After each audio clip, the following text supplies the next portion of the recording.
नमस्कार सम्पूर्णमा। आशा छ तपाईहरु सबै स्वस्थ हुनुहुन्छ होला अनि मस्त हुनुहुन्छ होला। म डाक्टर पद्मश्री लक्ष्मी देवान तपाईहरुको समक्ष आज ऊर्जाको विषयलाई लिएर सानो कुरा साझा गरिरहेको छु। हुनु त म यस्तै प्रकारको कुराहरू तपाईँ समक्ष साझा गर्छु जो कति मानिसहरूले जानेकै कुराहरू हुन्छ र एउटा एनर्जीमा हामीले ऊर्जाको भाइब्रेसनलाई अलिकति बुझ्नुपर्छ र कतिपय ऊर्जा तपाईँहरूको समक्ष नेगेटिभ पनि भएर आउँछ, पोजिटिभ पनि भएर आउँछ। तपाईँ आफू पनि कहिले नेगेटिभ पनि हुनुहुन्छ, पोजिटिभ पनि हुनुहुन्छ। र यस्तै प्रकारले ऊर्जाको त धेरैवटा विषयहरू छन्, धेरैवटा उनीहरूको एउटा एक एकवटा खाँचा छ हैन, ब्लक छ। तर सबभन्दा ठुलो ऊर्जामा तपाईको भाइब्रेसनलाई फरक पार्ने ऊर्जाको एउटा विषयलाई भन्नु पर्दाखेरि गाली गलौज हैन, यो गाली गलौज भन्ने जुन हुन्छ त्यसले चाहिँ तपाईको पुरा औरालाई नै एकदमै विक बनाइदिन्छ, कमजोर बनाइदिन्छ र आफ्नो ऊर्जालाई, आफ्नो औरालाई यस्तो खालको प्रोटेक्ट गर्नुस् कि मजाकमै सही त्यो एउटा गाली गलौजको आदान प्रदान चाहिँ नहोस्। किनभने गाली गलौज भनेको कुरा नै एउटा यस्तो प्रकारको चिज हो जसले चाहिँ मान्छेको कन्फिडेन्टलाई अलिकति डगमगाइदिन्छ हैन, कन्फिडेन्ट लेक गरिदिन्छ।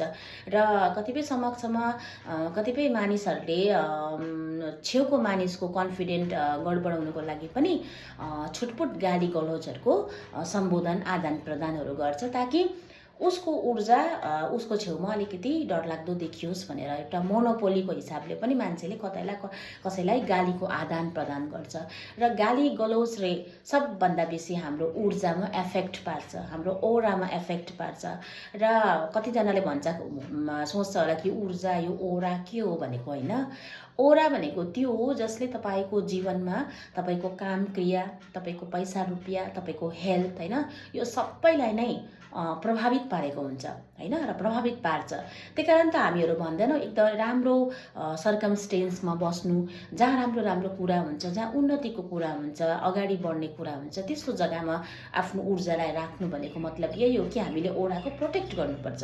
र हेर्नुहोस् जहाँ गाली गलौज बेसी हुन्छ, जहाँ जुन सम्बन्धलाई बेसी मात्रामा गाली गलौज गरिन्छ हैन, जिस्केर भए पनि या एउटा सिरियसली भए पनि गाली गलौज गरिन्छ, त्यो एउटा साइकोलोजीको हिसाबले उनीहरू अलिकति सुपिरियर हुनुको लागि पनि यसो हेला होचो टाइपको गालीहरू गरिन्छ कि आफू त्यो जग्गामा उनीहरूको एकदम प्रभाव होस् हैन, त्यो होस् भन्ने हिसाबले पनि कतिजनाले त्यो गाली गलौजको आदान प्रदान गर्छ। तर आफ्नो ऊर्जालाई, आफ्नो चित्तलाई हैन आफै नै प्रोटेक्ट गर्नुपर्छ। किनभने यो कसैले अरूले तपाईको लागि गर्दिदैन। र एउटा एनालाइसिस हैन, एउटा हिलर र एउटा अङ्क वास्तुशास्त्री भएको हिसाबले म बार तपाईहरुलाई भन्छु कि आफ्नो ऊर्जाको आफै नै ख्याल राख्नुपर्छ।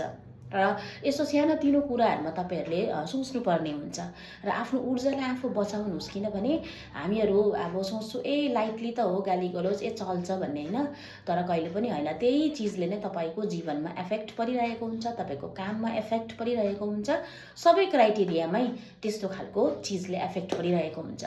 र त्यस्तै हुन्छ।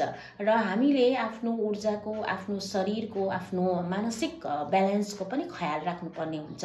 र कहाँ कुन जग्गालाई हामीले प्राथमिकता दिनुपर्छ त्यो तपाईको आफ्नो आफैले नै रोज्नुपर्छ।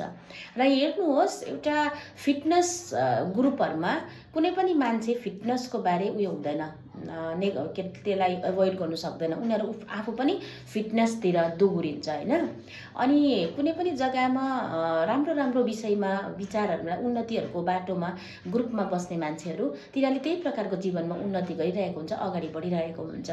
र अल्छेहरुको ग्रुपमा जानुस्, एउटा एक्टिभ मान्छे पनि अल्छेहरुको ग्रुपमा गयो भने त्यही प्रकारको संगतिले उनीहरू अल्छे नै हुन्छ। र आफ्नो ऊर्जा, आफ्नो औराको आफै नै प्रोटेक्ट गर्नुपर्छ।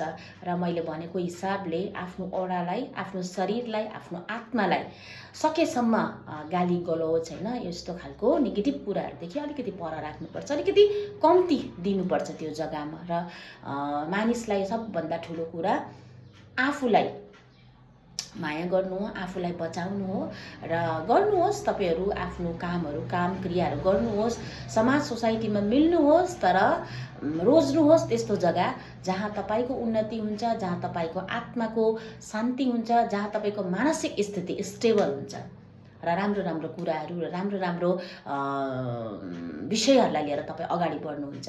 र त्यस्तै हो, आफ्नो ऊर्जाको ख्याल राख्नुहोस्, आफ्नो ओराको प्रोटेक्ट गर्नुहोस्।